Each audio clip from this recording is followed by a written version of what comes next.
Alors nous allons commencer ces ateliers Illustrator par un exercice somme toute assez simple pour se reprendre en main, mais qui est toujours efficace, c'est-à-dire c'est la mise en image d'après une photo, une adaptation qui va nous donner un effet rendu à la main. Donc pour cela, on va utiliser les outils basiques d'Illustrator, donc qui seront la plume, l'outil historique. On va faire un petit rappel de l'utilisation de la plume. Pour arriver à ce type de résultat, vous voyez avec des tracés qui ont l'air d'être rendus à la main si on zoome un peu dessus. Donc vous voyez ce type d'effet. Le trait est irrégulier, la mise en couleur est irrégulière, les écritures sont irrégulières. Alors comment faire avec notre ami Illustrator pour obtenir ce type de résultat? Donc je pars du postulat que nous ne sommes pas tous des dessinateurs et que nous allons nous aider d'une photo pour commencer ce tutoriel. Donc, alors, activons tous les calques. Alors, les outils rappellent aussi de la nouvelle interface de Illustrator CS6. Une fois que vous avez mis un peu de désordre sur votre espace de travail, il est bon à un moment de ranger sa chambre, là, c'est le cas. Donc moi, je me suis mis avec les outils indispensables, ni plus ni moins. On clique sur indispensable et vous faites réinitialiser les indispensables. Tout est rangé sur votre droite, tout est bien rangé sur votre gauche. À vous de déplier les onglets et d'utiliser ce dont vous avez besoin. Alors vous avez aussi la possibilité, comme d'habitude et comme sur les versions précédentes, d'enregistrer votre propre espace de travail en enlevant des onglets que vous estimez inutiles pour vos travaux. Alors, on a importé une photo. Petit rappel pour importer une image, quelle que soit sa nature, JPEG, TIFF, PNG. On ouvre un calque. On va effacer d'abord cette photo. Voilà. Donc on va se mettre sur le calque qui sera le premier calque. Alors là, évidemment, à chaque fois que je génère un calque sur Illustrator, il me le met en haut de la pile. Et on ira faire fichier, importer. Et on va importer cette image, mon 2436, importer. Donc le voici dans l'espace de travail. Vous avez la possibilité de le encore déformer de plusieurs manières.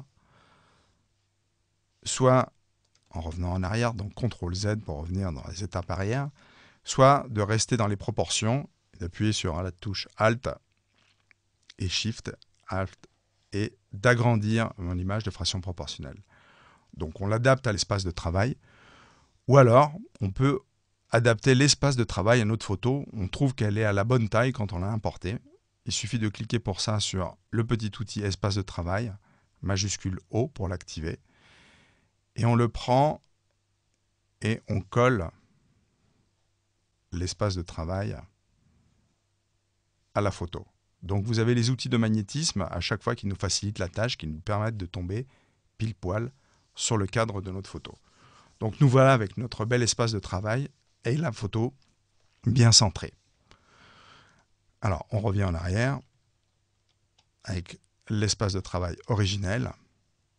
Il suffit de cliquer à côté et on se sépare de notre espace de travail, c'est-à-dire qu'il est désactivé. Éteignons la photo, on jette le petit calque pour l'essai. Donc voilà notre photo importée. Et on va commencer déjà à faire les contours de notre appareil photo. Alors pour cela, on va utiliser l'outil historique d'Illustrator, la plume. On va prendre un mode de contour.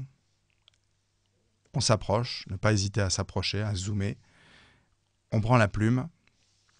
Donc allons sur un calque. Et on va commencer à tracer les contours. Alors, habituellement, beaucoup d'illustrateurs procèdent de la même manière. S'il y a une retouche à faire, on va sur l'outil de sélection, on reprend le point d'ancrage, on le bouge et on reprend le tracé. Alors qu'il y a un procédé qui est assez simple, c'est de combiner les deux outils avec la touche CTRL, c'est-à-dire j'efface ce tracé. Je vais combiner l'outil de sélection directe et la plume. Il suffit d'appuyer sur la touche CTRL pour rappeler l'outil de sélection directe. Alors vous allez me dire à quoi ça sert. On commence notre tracé, on travaille. Puis à un moment, on dérape là. Donc, j'appuie sur ma touche contrôle. Je récupère mon tracé, je le raligne. Je relâche la touche contrôle et je récupère le cours de mon dessin. La barre espace pour déplacer mon plan de travail. Et on poursuit comme ça le contour. Encore une fois, dès que vous sentez que vous avez commis une petite erreur, encore une fois la touche contrôle, on appuie dessus, on replace les points. On peut même en modifier les poignets, vous voyez, on bouge les poignets, les tangentes. Et ça nous évite de faire les allers-retours entre ces deux outils. Et rien que cette petite manipulation nous amène à un gain de temps assez spectaculaire. Donc, assez rapidement, voilà, on fait les tracés. Alors là, en noir, on va se rendre compte, on va désactiver, qu'on ne voit pas grand-chose. Il suffit de choisir une couleur un peu plus opportune sur notre contour. Alors voici le nouveau module de couleur tel qu'il apparaît dans la CS6. Il n'y a pas beaucoup de différence, il n'y en a même quasiment pas à cet endroit-là. Il suffit de choisir sa couleur et lui attribuer quelque chose d'un peu plus visible.